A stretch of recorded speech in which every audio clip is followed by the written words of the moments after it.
एक खुशहाल परिवार जिसमें माता, पिता, दादा और भाई बहन थे। उन्हें अपनी खुशियों पर नाज था। एक दिन ऐसा हुआ जब पिता ने साथ छोड़ दिया। अपने बेटे के चले जाने से दादाजी को बेहद अफसोस था, पर उन्होंने अपनी बहू और पोते पोती के भविष्य को पहला स्थान दिया और अपने कामों को छोड़कर नई राह पर चलने का जज्बा अपने घर वालों को दिया। लेकिन 1 साल बाद ही उनके पोते की एक दुर्घटना में मृत्यु हो गई।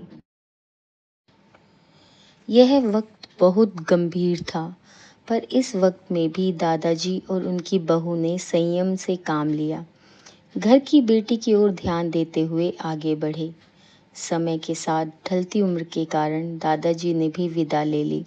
अब घर में बस माँ और उनकी बेटी थी। एक खुशहाल परिवार बिखर गया था।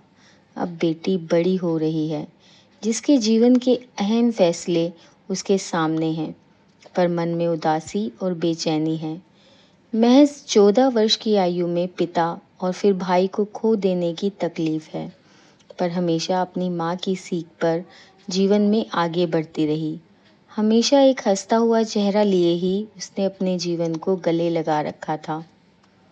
एक दिन अकेलेपन के बांध टूट गए और उसने भरी हुई आंखों से अपनी माँ से पूछा, माँ, आप हमेशा कहती हो कि हमारी ज़िंदगी बहुत अच्छी है, दुनिया में बहुत तकलीफ है, पर हमारे साथ ईश्वर है, लेकिन मुझे तो यह नहीं लगता।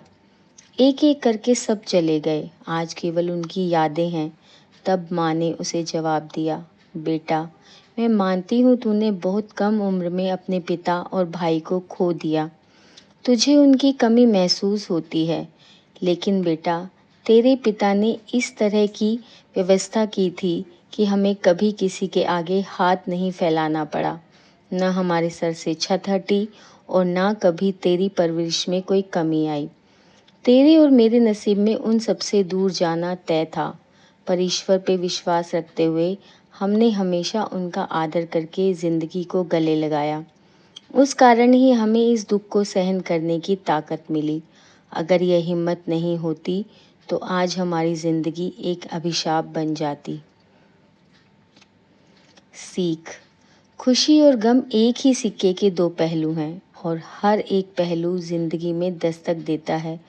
बस व्यक्ति को गम को बड़ा नहीं बल्कि छोटा करके देखना चाहिए। धन्यवाद।